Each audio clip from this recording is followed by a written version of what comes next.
certeza na área. Nota-se que existe uma certa movimentação.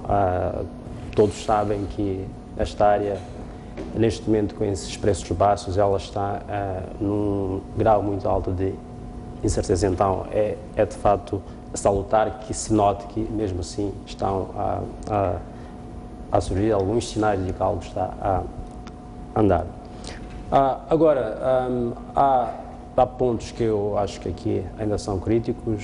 Um deles é o fato de nós estarmos a ver que são grandes fatos esses em relação ao gás, mas que eles são anunciados de uma forma um pouco opaca, ou seja, não sabe muito bem, por exemplo, quais são as vias, os pontos de entrada que podem existir, por exemplo, para atores a nível nacional, mas existem lá, é certo. Então, isto de facto levanta algumas questões em relação ao que, qual é a perspectiva que nós temos em relação a que o gás de facto seja um ponto de entrada em termos das empresas nacionais e também que possa ser essa porta de entrada que alavanca em grande medida as empresas nacionais. Outro ponto é que, bom, alguns acham que isto é mau, mas eu não acho, é que o pipeline, portanto, vai de Rovuma a Gauteng, na África do Sul. Ora, o gás normalmente, ele se torna viável quando, de fato, existe um mercado claro. E é óbvio que o principal mercado que nós temos a nível regional ainda vai ser a África do Sul e então, em parte, quer dizer, se explica, né, que tenha sido feita esta opção. Agora, o que ainda é crítico é se nós vamos conseguir, por exemplo, evitar aquilo que são acordos feitos em outros casos, como o gás de Pande, e que não seja uma repetição de mais um recurso que é dado sem que tenha ganhos substanciais para o nosso país. Então, algumas reflexões que acho que tinham que ser, vamos dizer, discutidas de forma muito mais ampla, algo que nós ainda não estamos a ver até este momento, mas, no entanto, estamos a ver que já existe algum movimento nessa área, que é bom sim, mas só que ainda existem esses pontos que acho que tinham que ser muito mais discutidos e de forma mais ampla na nossa sociedade. Fernando Lima escolheu as enxurradas na beira e o aproveitamento político. Obrigado, Olívia. Mas antes de abordar este tema, eu queria complementar um pouquinho a informação e o comentário do José Jaime.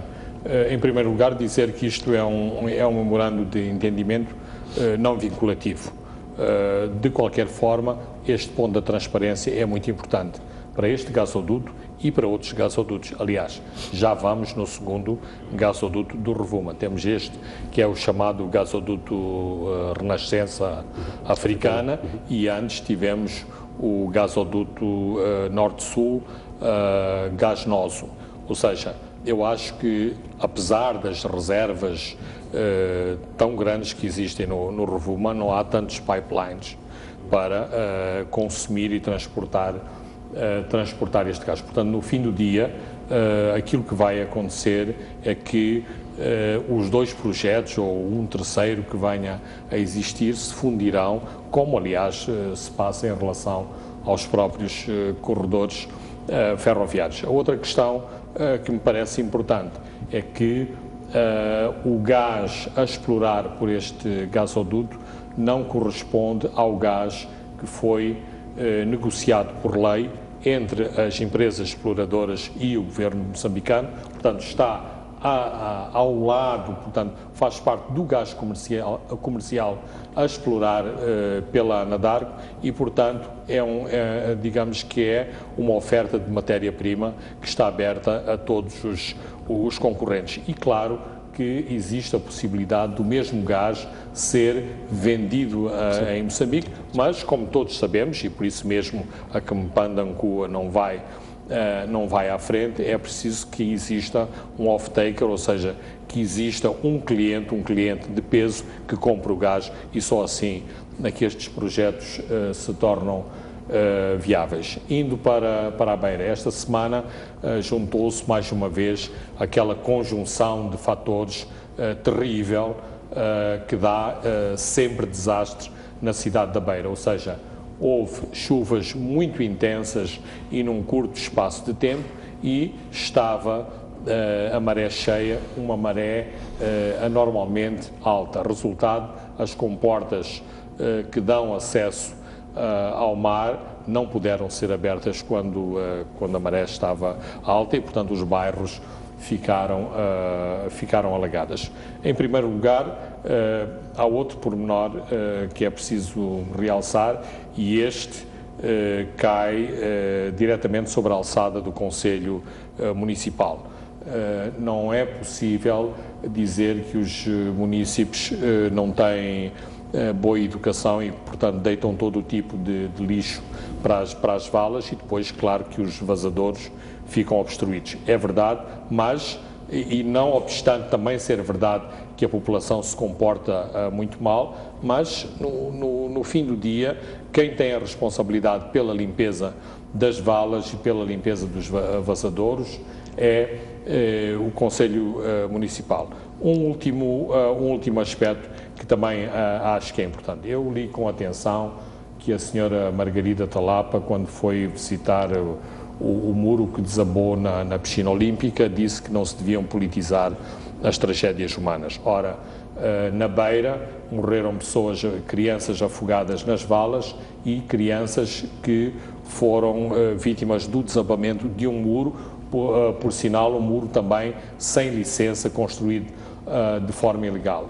Eu acho que nestes casos, independentemente de se apurarem as responsabilidades e de sermos duros para com os responsáveis destas tragédias, não se devem politizar estes casos, ou seja, não é com galochas de borracha e banhos de televisão que se resolvam os casos, não obstante o efeito pedagógico que a televisão, que é um meio poderosíssimo, tem, nomeadamente chamando a atenção dos municípios da cidade da Beira para o seu comportamento, e que está, ou que esteve na origem deste problema das enxurradas da última semana na cidade, na capital de Sofala.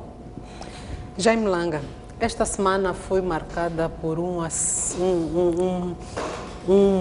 tônica mais aguda na vontade, ou na expressão de vontade do diálogo político, quer por parte da RENAM, quer por parte do governo. A RENAM emitiu 2 comunicados, sendo que no primeiro, para além de acusar as Forças Armadas de Defesa de Moçambique de raptos e assassinatos aos seus membros, de destruição de habitação, de celeiros, e também de tentativa de inviabilizar aquilo que foi o grande projeto anunciado, que é o início da governação a partir do dia 1 de março, também colocou a questão do diálogo como sendo do seu interesse, mas condicionando para o início de uma governação efetiva nas 6 províncias onde ganhou, sendo que no segundo comunicado já não coloca este condicionalismo.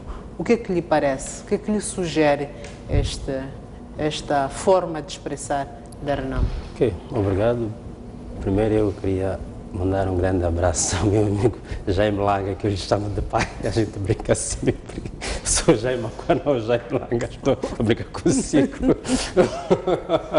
Grande abraço, Jaime Langa.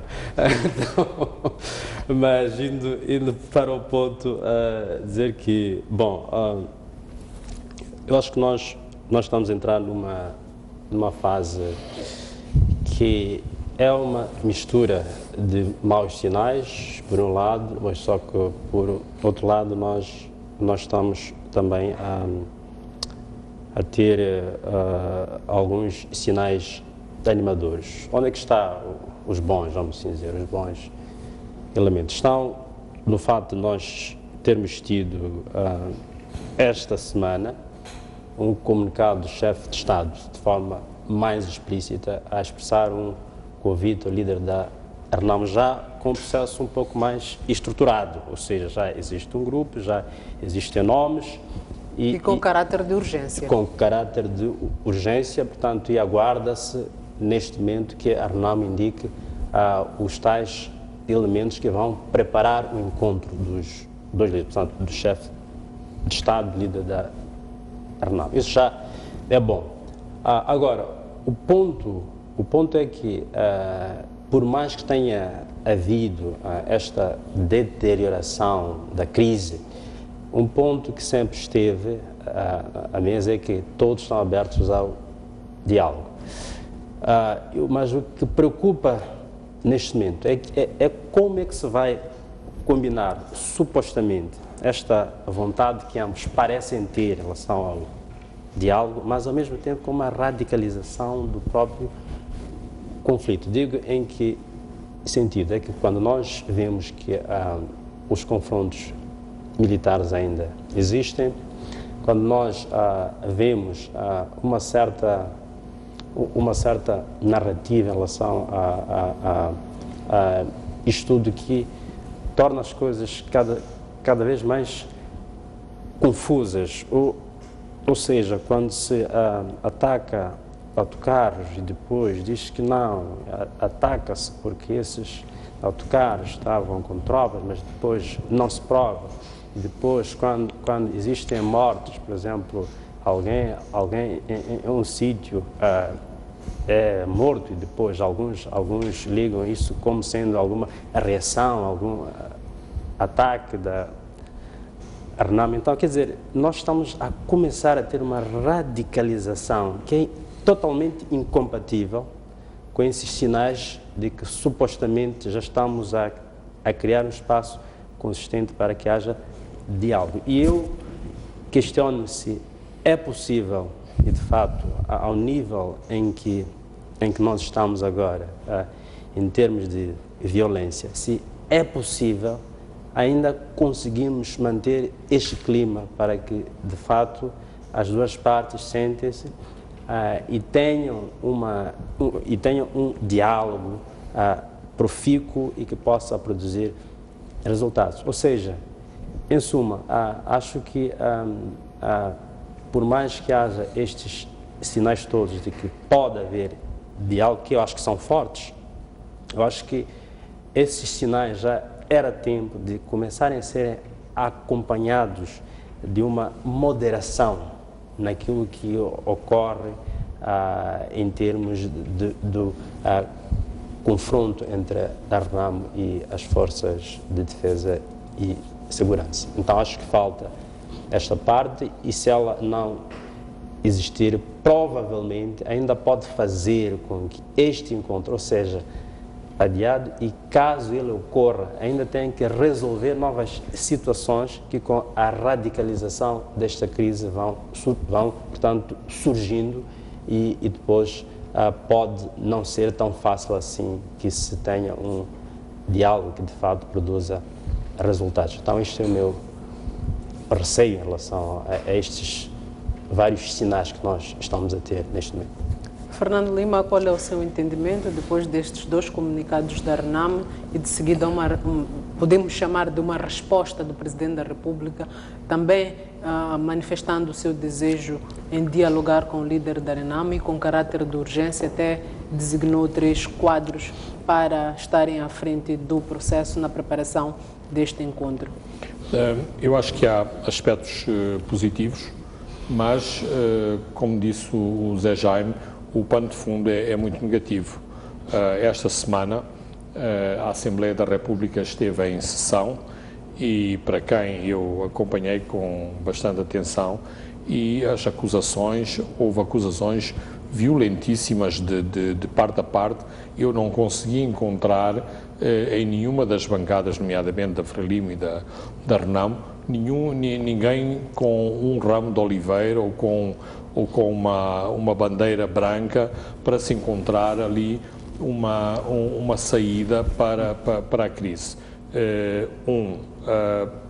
É importante que a opinião pública se aperceba que há uma guerra suja que está a ocorrer, sobretudo na calada da noite, e que envolve quadros de base dos dois partidos, que são estas mortes de representantes locais, quer da Renamo, quer da Frelimo, na zona centro. Mas chamou-me particularmente a atenção um pormenor de 10 indivíduos que foram 10 corpos que apareceram mortos, baleados e com um saco de plástico preto na cabeça, ou seja, isto parecem aqueles métodos dos americanos, do Afeganistão e do Iraque, e também muito a esquadrões da morte da América Latina. Uma das coisas muito importantes, e independentemente de haver conversações ou não, é que todo este tipo de ações devia ser alvo de inquéritos, ou seja, a morte está a ser extremamente banalizada, ou seja, morre um secretário, o senhor da Gorongosa é assassinado porque falou num comício, o senhor de Gondola é assassinado porque andava a distribuir cartões da Renamo, mas depois não acontece nada. Ou seja, há um trabalho, e este é um trabalho dos políticos, de trazer à Assembleia nomes locais, às vezes até datas, o que mostra, e mesmo num ambiente terrível como este, porque estamos a falar de mortes e de mortes violentas, mas mostra que os partidos querem trazer evidências do que está a acontecer. Mas depois não há nenhuma comissão de inquérito que é feita, não há nenhuma investigação que é feita, a começar pelos 2 atentados de que foi alvo Afonso Dhlakama. Houve um dia preciso, uma hora precisa, há sobreviventes nos 2 ataques. Eu conheço muitos dos sobreviventes e a maior parte deles nunca foi ouvido pela polícia. Ora, isto não é um Estado de Direito. Nós temos que ouvir estas pessoas para que as pessoas façam os seus depoimentos e relatam o que é que aconteceu. Portanto, o cenário deste novo pequeno desenvolvimento que aconteceu esta semana, nomeadamente a iniciativa governamental, tem este pano de fundo. Tem o pano de fundo de ataques nas estradas, e também os ataques nas estradas têm que ser demonstrado quem é que de facto está a praticar estes ataques nas estradas, e isto é um elemento de pressão, sobretudo em relação ao governo. De qualquer forma, é um passo para a frente, porque, como vimos a semana passada, só a Renamo que tinha colocado condições em cima da mesa e mostrado uma agenda. Não obstante o Governo não ter trazido uma agenda, mas o facto de fazer um convite, o facto de nomear pessoas que não, como naquela fase em que nomeou 3 ilustres desconhecidos para falarem com a Renamo, é uma delegação de peso. O general Veloso é uma pessoa muito rotinada. Isso para dizer que acredita que este modelo de convite ou de expressão de vontade do diálogo é funcional para a resolução destes diferendos? É funcional porque são pessoas operativas. Pode não funcionar, mas o general Veloso não é propriamente uma pessoa que gosta de se envolver em coisas e vem de mãos a abanar. Depois, é uma pessoa muito pragmática, é uma pessoa que não gosta de aparecer na imprensa, não gosta de parangonas, não gosta de grandes declarações, e ele é responsável de muitas missões secretas neste país no tempo de Samora Machel. Portanto, está muito credibilizado a esse nível por uma série de missões que executou, e com êxito na altura e com bastante discrição, não fosse ele também o nosso chefe dos serviços de informação. Olha, foi o ministro da Segurança, e ele gostava muito dos serviços de segurança, não na componente torcionária, mas mais na componente dos serviços de informação, recolha de informações, pesquisa de informação. Portanto, penso que é uma boa escolha. Penso que Bem-vinda Levi enquadra-se bem neste perfil desta comissão e, sobretudo, dá credibilidade às intenções de Filipe Nyusi, uma vez que há a questão fundamental do diálogo de Dhlakama-Nyusi, é um problema de desconfiança, e a desconfiança vem, sobretudo, do lado da RENAM. E eu penso que Veloso pode credibilizar essa aproximação. Dr. Jaime Macuane, coloco-lhe a mesma questão. Acredita que este modelo é funcional para pôr fim a este diferendo? Eu penso que a funcionalidade deste modelo agora reside no fato de ser um compromisso já estruturado, ou seja, não estou aqui a ver o nosso chefe de Estado, depois de ter feito este movimento e eventualmente o líder da RENAM sair de onde está, acontecer outra vez o que aconteceu na Beira. Agora, tendo eu dito isto, não quero dizer com isso que todos pensam como eu.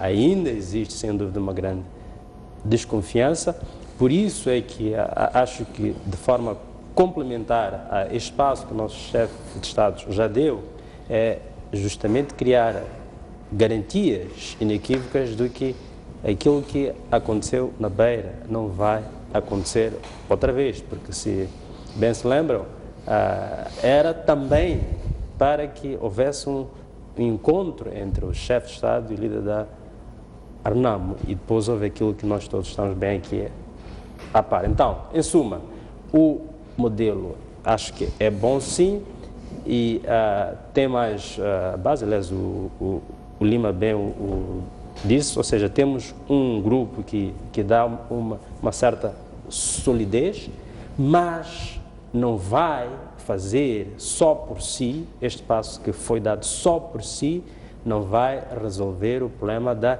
confiança que nós todos sabemos que nesses últimos tempos deteriorou-se muito. Então, a par disto, e talvez ajude o fato de nós termos alguém à frente que é da segurança, talvez ajude sim a termos, de fato, ou melhor, a RENAM ter, no caso, né, a trazermos para este estágio um elemento que, de fato, possa garantir que a RENAM possa ter as devidas garantias de que desta vez não vai se repetir outra vez o que houve o que houve na Beira, no caso.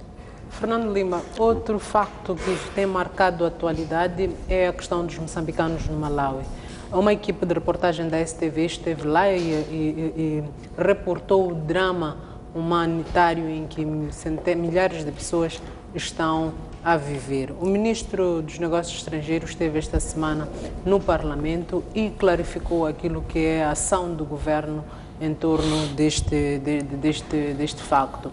O ministro Baloy garantiu apoio humanitário independentemente da proveniência, segundo ele próprio dizia, presumida ou real das populações, que o governo estava lá presente a dar o seu apoio. Mas o ministro também explicou que em questões de assistências a refugiados é de responsabilidade do país que hospeda esses refugiados e da Acnur, que é o Alto Comissariado das Nações Unidas para os Refugiados. Como é que se explica, se por um lado o governo dizer que está a prestar este apoio, por outro lado também dizer que esse apoio é prestado por outros organismos, remetendo para si apenas a organização de todas as condições necessárias para receber os refugiados?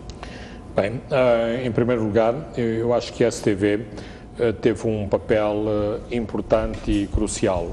Anteriormente, por exemplo, o jornal Savana teve uma reportagem de igual teor e, de modo algum, teve o impacto que conseguiu a STV, porque, de facto, a televisão é este instrumento poderoso e, de uma vez por todas, de algum modo, clarificou uma situação que milhares de moçambicanos estão a viver no Malawi. Por outro lado, o ministro Baloy, que é um ministro experiente, que é um ministro que tem um bom sentido e, em última análise, também tato político, veio, de algum modo, quase que a encerrar um bate-boca terrível, com nuances caricatas, nomeadamente a declaração muito pouco feliz do governador de Tete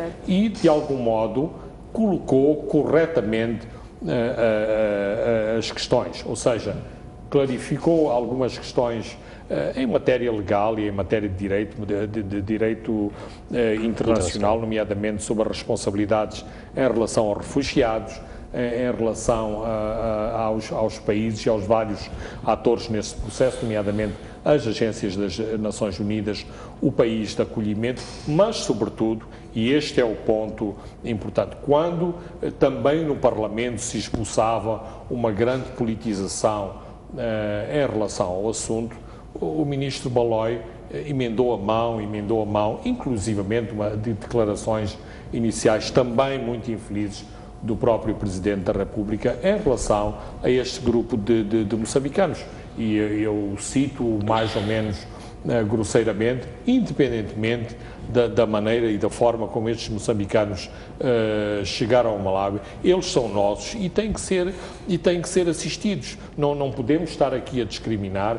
Você é da Assembleia de Deus, você é testemunha de Jeová. Não vamos dar assistência ao senhor porque essa seita... O ministro fez questão de sublinhar várias vezes que não é com questões técnicas que reside a preocupação do governo, mas sim a incidência no apoio humanitário. O ministro andou muito bem e era, aliás, o único caminho que ele poderia trilhar. Depois de tantas asneiras que foram ditas e que foram feitas e usando como arma de arremesso os refugiados moçambicanos, eu sinto que o ministro Baloi, de algum modo, pôs um ponto final nesta questão, independentemente se estes moçambicanos vão ter boa assistência ou má assistência, porque inclusivamente, e num momento recente, o ministro nem sempre esteve de acordo com o posicionamento da representante dos refugiados das Nações Unidas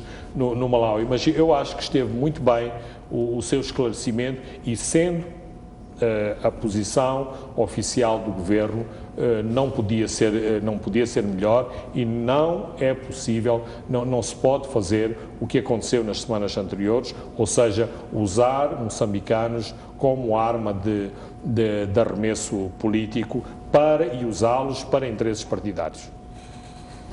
Dr. Macuan? Bom, eu penso que uma das coisas que parece não estar resolvida, e é bom que o ministro tenha ido à Assembleia explicar quer dizer, como é que o governo vê este assunto, são as diferentes narrativas em relação a este assunto. E eu acho que isso, em parte, é uma crítica aos mídias, no caso os dois que são parte disso. Eu senti que os meios de comunicação não conseguiam ir para além das versões parciais de como é que este assunto ocorreu. Ou seja, nós tínhamos uma parte a olhar a tese de que temos refugiados e que eles decorrem do fato de estarem a ser alvos da violência das forças de defesa, etc. E, do outro lado, nós temos essa ideia que não, essas pessoas são apenas pessoas que são ou membros ou familiares de membros da RENAMO. Então, mesmo que tenha havido essa explicação do ministro, para mim a causa fundamental ainda não está clara. Por quê? Porque nós estamos a ter, até o momento, visões parciais. Estamos a ter, neste momento, duas teses, ok? E se nós formos a ver uma reportagem que sai hoje no jornal, domingo no caso, faz uma narrativa que tenta recuar para alguns anos, mas só que às vezes pula, às vezes de acordo geral de paz, depois para há uns 2 anos depois avança. Então, não é muito claro, mas a tese fundamental que vem de que são fruto, portanto, de uma estratégia que já vem de há muito tempo da própria RENAM. E quando chega o momento de ouvir as pessoas que estão lá, a única coisa que ao menos reporta-se é que não. As pessoas dizem que querem, que estão a sofrer e querem voltar para casa. É isto que tu ouves de quem está lá. E mais ainda, e tem uma caixa em que mostra que não. Na verdade é que, além disto, existem delegados da RENAM, até põe uma lista. Mas olha, em qualquer uma dessas teses, eu acho que ainda há muito por entendermos, afinal, estes refugiados, ou o nome que queira se dar, afinal, quem eles são? O que, no caso, o jornal Domingo explica, é uma situação que nós não encontramos apenas em Tete, o Condeze. Nós temos histórias similares de como pessoas da RENAM estão de forma mesmo sistemática e por várias razões, estão a criar formas próprias de reprodução no meio social, criando mesmo, inclusive, uma base familiar. Quer dizer, então, essas coisas todas fazem com que, mesmo que nós tenhamos essa explicação que o ministro Baloi deu, para mim ainda nos leva ao cerne do problema. Afinal, qual é a origem desses refugiados, deslocados, outro nome que a gente queira dar? Porque se nós ainda não conhecermos qual é a sua origem, quem eles são, de onde é que vêm e por que eles estão ali, nós ainda vamos estar sempre com essas teses. E no meio disso tudo, você tem o governador de Tete que diz aquilo que ele diz. Então, espero muito bem que a intervenção do ministro seja uma parte de um processo mais profundo de compreensão ou de aceitação das causas por todas as partes da existência daqueles homens, e para que isso seja um fundamento muito mais sólido para que de fato possa-se encontrar uma solução sustentável, porque até aqui fica a ideia de que a maior preocupação é de ver quem é o culpado da existência daquelas pessoas ali, e não se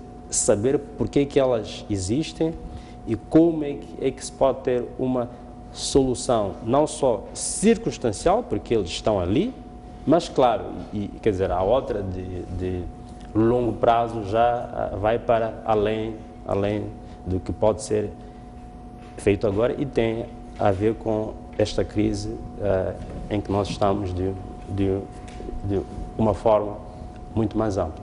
Na linha do seu pensamento, o ministro Baloi garantiu no Parlamento que no dia 1 de março foi submetido um plano de ação ao Conselho de Ministros que incluía um conjunto de ações, entre elas a deslocação de uma brigada para identificação, para o registro e identificação clara de quem é quem, de facto, em Campese.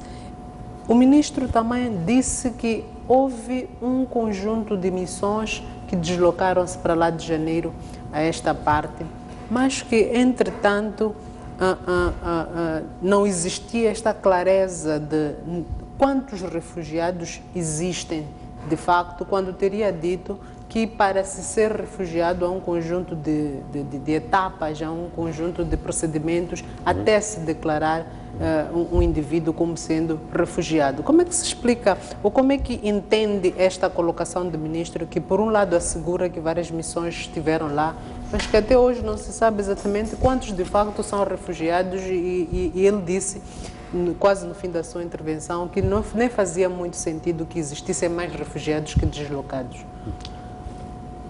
Uma coisa que o ministro disse é que no processo de triagem dos potenciais refugiados é definir se não existem pessoas do meio envolvidas em crimes. É uma coisa. Esses não iriam adquirir o estatuto de refugiado. Então, este para mim é um ponto extremamente sensível. Okay? O que vai ser, portanto, definido como sendo pessoas que estão envolvidas em crime e como é que isto se enquadra neste processo complexo em que nós estamos, deste diálogo entre o governo e a RENAM? Quer dizer, porque a partir do momento em que já começas a entrar nesta reflexão sobre a criminalização e existe esta tese de que algumas pessoas que estão lá, de fato, estão envolvidas em atos supostamente criminosos, então eu acho que você está a abrir também aí uma frente que não se vai circunscrever apenas aquilo que nós estamos a ver no Malawi, mas alimenta outra vez a questão do diálogo político, governo, RENAM. Então, eu acho que este é um assunto que deve ser tratado com muita sensibilidade, lucidez e tendo em conta que não é apenas uma questão que é para saber quem é refugiado, não é? Ou lá o que for, mas tem implicações na forma como também pessoas que estão envolvidas em atos similares devem ser vistas, por exemplo, pela justiça. Então, não é algo apenas que se resume aquilo que a forma como vai ser feita, vamos dizer, uma certa triagem apenas daqueles que estão, no caso, no Malawi. Muito obrigado. Vamos agora observar um breve intervalo. Não sai daí que nós voltamos dentro de instantes. A Lisa, queres contar um bocadinho ainda sobre este... Nosso compromisso é com as pessoas, os fatos e as suas implicações. Mas não ignoramos as causas, os custos, as razões e as responsabilidades. Estamos atentos aos nossos dramas, ações, conquistas e celebrações. Questionamos quem, onde, quando, como e, sobretudo, porquê. Mostramos no grande plano.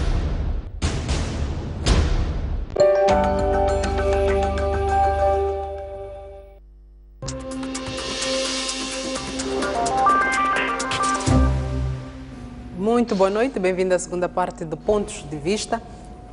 Fomos ao intervalo comentando ainda esta questão dos moçambicanos no Malawi e Fernando Lima ainda não... Não, eu só queria comentar muito rapidamente. É assim, se esses refugiados tivessem feito declarações a dizer que quem lhes queimou as casas foi a RENAM, eles deixavam de ser o problema que tem vindo a ser até ao momento. Mas a questão de fundo é que nenhum governo gosta de ter refugiados ou gosta de ter os seus nacionais fora das suas fronteiras, porque isso, de algum modo, é reconhecer a existência de um conflito. Mas o governo moçambicano ainda sofre de um sindrome que vem dos tempos recuados. Eu estudei no exterior e naquele tempo todos os moçambicanos que viviam no exterior, não era o meu caso porque representava a cooperação oficial, mas todos os outros eram quase como os inimigos da pátria. Porquê que vivem no exterior? E as embaixadas tratavam com muita hostilidade essas pessoas. Portanto, mesmo quando se diz mandamos missão aos campos, essas missões habitualmente são integradas, sobretudo por elementos da segurança, que têm uma grande desconfiança em relação a estas comunidades e produzem, sobretudo, relatórios securitários sobre... poder de ação... Sem poder de ação e, sobretudo, habitualmente de uma forma muito negativa em relação a este tipo de comunidades ou em relação a este tipo de grupo de pessoas. Avançando para outro tema que marcou a atualidade, na quarta-feira última, o Presidente da República exonerou o Comandante-Geral da Polícia, Jorge Kalo, e para o seu lugar nomeou o novo comandante, que é Júlio dos Santos Jane. O que é que lhe sugere estas mexidas e qual é a esperança que o novo comandante pode trazer? Bem, a minha esperança é a esperança de todos os moçambicanos, que o ambiente de luta ao crime melhore, que a tranquilidade dos moçambicanos melhore, sobretudo nas cidades onde vivemos um clima de grande intranquilidade, que não é apenas um problema de polícia, é um problema, sobretudo, de conjuntura económica, onde há pobreza, onde há grandes desníveis sociais, há violação da lei da ordem, assaltos à propriedade e assaltos que põem em causa a vida das pessoas, os homicídios, os crimes violentos contra a pessoa humana. Portanto, esta é uma primeira expectativa. Agora, vamos às questões práticas. Por um lado, não é uma grande surpresa a substituição do comandante da polícia, porque ela já era esperada, o timing foi de algum modo negociado, e isto tem a ver com uma série de negociações de caráter político que o Presidente tem vindo a alimentar e a gerir, quer no seio do Partido Frelimo e depois com estes reflexos no Governo e também no aparelho securitário. Claramente, e em termos estritamente políticos, a substituição do comandante da polícia corresponde a um notório enfraquecimento de uma determinada ala partidária que teve um grande ascendente durante a magistratura do Presidente Guebuza, nomeadamente como Presidente do Partido Frelimo. A segunda questão importante não é um polícia que assume o comando da polícia. E isto traz habitualmente fricções, não em Moçambique em particular, mas em quase todos os países. Ou seja, os países onde a polícia está mais desenvolvida, eles acreditam que os seus quadros de direção devem vir da sua própria hierarquia e, de algum modo, se sentem desautorizados com a tendência, e não é uma tendência moçambicana, é uma tendência de muitos outros países, de trazerem quadros das forças militares ou militarizadas para comandar a polícia. Portanto, aqui começa logo o primeiro desafio. Como é que um comandante militar vai gerir uma força de manutenção de lei e ordem? Aqui coloca-se também outra questão, é que as nossas forças de manutenção de lei e ordem não só gerem a situação da esquadra, do policiamento de rua, do policiamento de proximidade, mas estão também elas envolvidas naquilo que se designa estrategicamente num conflito de baixa intensidade, nomeadamente as suas unidades especiais, quer a unidade de intervenção rápida, quer os grupos de operações especiais, os GOIs, participam em operações conjuntas com o Exército nestas operações, nomeadamente no centro do país, que são essencialmente operações de natureza militar. Ora, como é que se faz esta coordenação? Será feita através de um polícia, de um chefe de polícia ou de um quadro militar, mas que foi investido de competências policiais. E aqui faz algum sentido a não promoção do Aung San a comandante da polícia e ter esta liderança que grosseiramente podemos dizer bicéfala, um comandante militar e um comandante policial, e os dois assegurando a liderança do corpo de polícia. Mas há, e nesta conjuntura específica, dois tipos de missões, e essas missões não estou seguro que podem ser exercidas por outras pessoas que não por militares. Então, Makwani, como é que analisa estas mexidas, em particular com este facto do novo comandante-geral da polícia não ter nascido na corporação?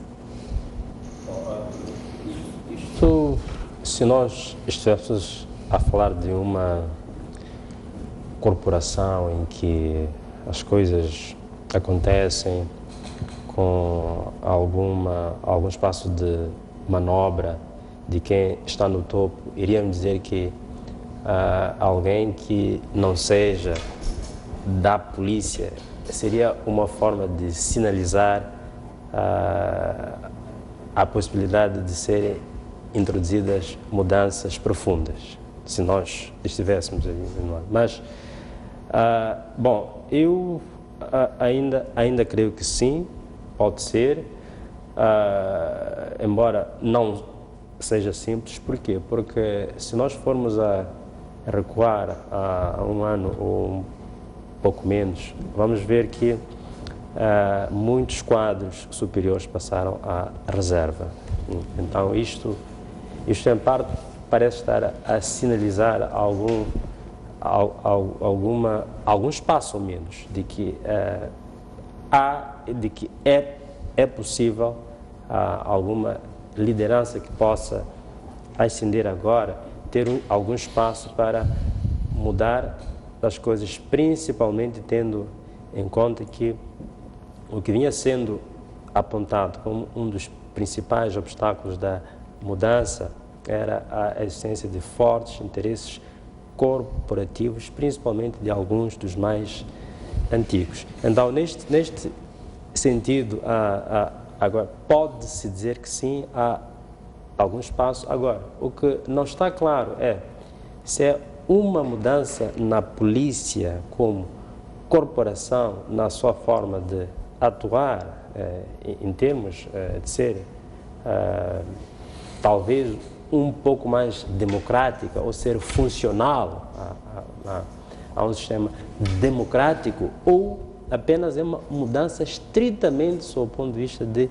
lealdade política, ou seja, mudar um líder que, é claro, foi indicado por um outro chefe de Estado, por um outro novo, né, que possa ser um pouco mais leal. Então, esta parte não está clara, mas como eu disse, existe algum espaço maior neste momento para que, de fato, o atual comandante possa introduzir mais mudanças. Por quê? Porque já houve, em parte, este processo massivo de reforma. Mas também ele surge num momento em que nós temos a CIPOL, ou seja, querendo ter algum sangue novo em termos de idade, em termos de qualificações técnicas, ele ascende numa fase em que ele pelo menos tem uma instituição da área que forma gente. Então, há uma base muito sólida neste momento para que o novo comandante-geral da polícia, de fato, possa introduzir mudanças. Mas, repito, não está claro ainda se é neste sentido ou é apenas num sentido estritamente de mudar algo para alguém que possa ser mais leal ao atual chefe de Estado. Fernando Lima, o governo apresentou ao longo da semana os resultados que a comissão do inquérito criada para apurar os resultados da queda parcial do muro do complexo desportivo de Zimpeto e apontou o empreiteiro fiscal como os culpados, tendo em conta que da investigação feita, o empreiteiro teria feito alterações ao projeto de forma deliberada, não documentada. Que análise que faz destes primeiros dados que nos são apresentados? Bem, eu acho que todo este processo decorre da forma muito improvisada e muito aligeirada, como toda a parte da construção do aparato de suporte aos Jogos Africanos foi concebida. Todos os pavilhões, quer aqueles construídos de raiz, quer aqueles que foram reabilitados, foram feitos em lutas contra o tempo. Ou seja, quando uma pessoa faz obras ao cronómetro, é este o tipo de resultados que temos. Ou seja, nós damos umas palmadinhas nas costas a quem nos faz o trabalho rapidamente e depois fechamos os olhos a questões de natureza técnica. Isto, embora me pareça um comentário da minha parte muito aligeirado, é de algum modo a caricatura de como as coisas se passam. Agora, não fica uma empresa com a categoria e com a reputação da Mota-Engil, não fica bem na fotografia. Mota-Engil e Soares da Costa, era um consórcio. E Soares da Costa, mas digamos, a força leonina no consórcio é da Mota-Engil e não da Soares da Costa. Aliás, a Soares da Costa é uma empresa, neste momento, com problemas terríveis e já nessa altura enfrentava problemas terríveis, é um parente menor no consórcio. Então, não fica bem na fotografia a Mota-Engil estar a ser acusada de erros grosseiros. Afinal, não estamos a falar de uma super obra, estamos a falar de uma parede, claro, muito alta e com painéis muito alongados. De qualquer forma, estamos a falar de uma parede e não é correto que uma construtora que faz obras de arte de grande reputação, basta dizer que uma das pontes sobre o rio Zambeze foi feita pelo mesmo consórcio e a outra foi executada pela Mota-Engil, e são obras de grande envergadura e que eu espero que não tenham este tipo de problemas. Portanto, aqui claramente houve um grande facilitismo por causa da conjuntura de como foram organizados os jogos e, portanto, entrou-se num vale tudo. Se queres uma obra em 2 meses, num mês, é preciso fechar os olhos aqui a algumas coisas. Aliás, este também é um estilo muito moçambicano. Eu vi aqui neste canal um líder empresarial, mais ou menos, a apelar a que as forças de controle, de qualidade e de inspeção económica sejam mais tolerantes e fechem mais os olhos, porque estamos a enfrentar um período de dificuldades económicas. Ora, as coisas não podem ser assim. Então, porque estamos a enfrentar um período de dificuldades económicas, temos que aceitar que devemos beber o leite fora de prazo, os produtos alimentares fora de prazo. Não pode ser assim. Temos que ter regras e temos que ter alguma dureza em determinadas questões de fundo. Afinal, neste caso, morreu uma pessoa. Morreu uma pessoa porque, na altura que fizemos este projeto, não quisemos olhar a todas as componentes técnicas, porque estas coisas que agora estamos a descobrir, não é que de repente descobrimos, sabia-se que tinha sido feito assim e isto não foi corrigido. Dr. Macuane, que análise a estes resultados apresentados? Bom, a análise é preocupante pela forma como as obras públicas são feitas. Eu queria aqui destacar aquilo que a equipa que fez este inquérito diz, de que existem peças fundamentais das obras que não estão lá, incluindo projeto, materiais, quer dizer, coisas, incluindo licença. Quer dizer, então, é surpreendente que uma obra tão grande como esta, de fato, não possa estar a ser fiscalizada, ou digo, não tenha as peças que são fundamentais para a obra. E aqui é importante que se tenha clara uma coisa, é que o fato de ser uma obra pública não implica que ela não é sujeita ao processo de licenciamento. É uma obra pública, sim, mas ela cumpre com as leis. Então, é estranho que, de fato, isso não tenha sido feito. E quando nós olhamos para isso, quer dizer, ao menos eles dizem que não tiveram acesso a esses dados. É uma coisa, não sei se eles existem ou não, mas o ponto é que eles dizem que não encontraram, portanto, peças fundamentais desta obra.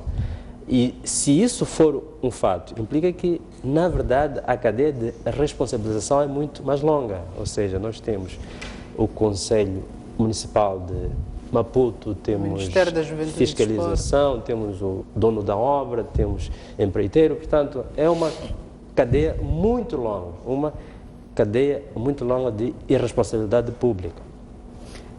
Na verdade, este assunto é um pivô para uma reflexão maior sobre os procedimentos, o cumprimento dos procedimentos de construção de obras no nosso país. Relativamente a este ponto, como é que vê a resposta que o governo deve dar a este tipo de problema? Será que precisamos de uma fiscalização da fiscalização para, de facto, acabar com estes males?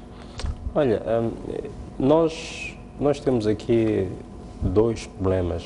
Claro que há outros, mas esses são os que aqui me ocorrem. O primeiro é a capacidade de gestão de contratos. Ou seja, não basta que o Estado possa ter fundos e que possa fazer contratos. É preciso ter, dentro das instituições públicas, dentro das entidades públicas, é preciso termos alguém que gere o contrato, ou seja, acompanha aquilo que o Estado adquire, se de fato está a ser executado conforme foi adquirido. E gerir um contrato justamente começa, entre outras coisas, de um caderno de encargo, de você ter a capacidade de definir termos de referência claros em relação àquilo que o Estado quer. Então, se esta parte já é um pouco nebulosa, então é estranho.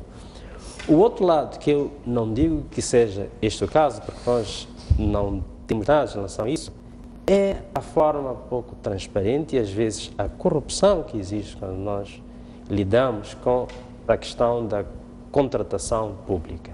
Ou seja, ainda não temos sistemas claros, ainda não temos um processo consistente de fiscalização, controle e de responsabilização quando acontecem coisas deste tipo, em que obras públicas ou bens públicos acabam sendo geridos de uma forma muito clara. Como eu antes disse, para mim, acho que seria importante, no meio disto tudo, nós vermos o que é que determinou a qualidade desta obra. É a pressa em que ela fica pronta? Ou é o custo, ou melhor, ou é o orçamento que era baixo? Claro, entre outras coisas. Porque se, de fato, o custo ainda é o custo normal de uma obra que tinha que ter viga, aquelas coisas todas, o problema é grave. E digo isto porque este é um problema muito sério da contratação pública. É que muitas vezes não é porque o Estado tem poucos fundos, não é porque o Estado está a pagar as coisas a um preço abaixo daquilo que elas custam, abaixo do mercado, mas é porque muitas vezes podem existir práticas ilícitas que fazem com que obras, às vezes caríssimas, elas possam ter má qualidade, ou seja, pagas a um preço que supostamente deveria garantir que essas obras tivessem uma boa qualidade. Por isso, acho que neste caso também caberia vermos se o custo ou preço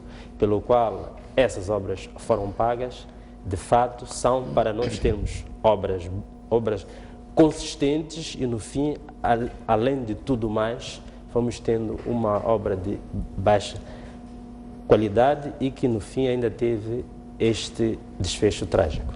Não, neste caso, o governo português colocou à disposição do governo de Moçambique fundos muito generosos e, claro, para serem usados por um consórcio português que fez a obra. Mas a questão, neste caso, ainda temos o alibi da pressa, mas noutros casos, e não quero ser acusado de saudosista, mas o problema coloca-se cada vez com mais acuidade. A obra colonial, o telhado não cai, mas ao lado a nova obra que devia ser alvo da nossa autoestima, o teto voa sempre e a parede voa sempre. Portanto, estamos a fazer obras com muito pouca qualidade e em muitos casos também não estamos atentos a evoluções em termos de climas, em termos dos regimes de ventos e regimes de chuvas. Não é por acaso que a chamada Baixa de Chicombane, portanto a ligação com a cidade de Xai-Xai, aquele aterro foi todo alterado, exatamente porque o ciclo das águas, em termos da bacia, em termos de chuvas, em termos de quantidade de chuvas, é muito mais elevado do que há décadas atrás. Portanto, foi preciso preparar o aterro para acolher o maior impacto de águas descarregadas naquela bacia, porque reconstruir o aterro da mesma maneira seria convidar a mais um desastre em futuras cheias. Fernando Lima, estamos mesmo a escassos minutos de terminar o nosso programa. Vou-lhe pedir que muito rapidamente dê a sua visão sobre o entendimento que teve da abertura do ano judicial, dos discursos que foram proferidos com velhos e novos problemas. Muito rapidamente e muito sumariamente. Foi um déjà vu quase completo, inclusivamente em relação à questão da colocação da Polícia de Investigação Criminal. Mas eu penso que finalmente, e acho que isto também tem a ver com o comando da polícia, finalmente parece que estamos no bom caminho para segregar a colocação desta polícia no lugar correto, ou seja, a investigação criminal estar perto da Procuradoria, uma instituição que, em última análise, deve ser respeitadora do Estado de Direito e, assim, também a polícia o deve ser, mas, na atual conjuntura, as Procuradorias garantem-nos muito mais confiança a esse nível do que o próprio Ministério do Interior e a Polícia. Jaime Macuane, o que é que espera do novo ano judicial com todos os problemas apontados na abertura? Olha, além da irónica sintonia entre o nosso chefe de Estado e a ordem em relação à PIC, faz críticas e o outro depois diz que a PIC agora é preciso que ande este assunto, etc, etc. Eu acho que há um ponto aqui que nós temos que ter presente, é que não são só as instituições como elas são formalmente. Muitas vezes nós falamos aqui a questão da independência do judiciário de uma forma mais ampla, mas a questão é, qual é o grau de sentimento da classe profissional que faz parte deste setor em relação à sua própria independência? Eu acho que este é um elemento fundamental e principalmente numa fase em que nós temos, de fato, associações profissionais da área, que acho que eles, como profissionais, ao invés de estarem à espera que as leis mudem para que este setor possa mudar radicalmente, eu acho que o grande desafio está, de fato, nos profissionais da área, que eles têm que se rebelar no bom sentido, de uma forma que, de fato, possam fundamentar a sua independência como profissionais desta área. Acho que este é um ponto que eu espero que mude, né, entre outras coisas todas que nós já vimos em relação a este setor. Muito obrigado pela presença. O Pontos de Vista fica por aqui e volta numa próxima oportunidade. Boa noite, fico com a restante programação da STV.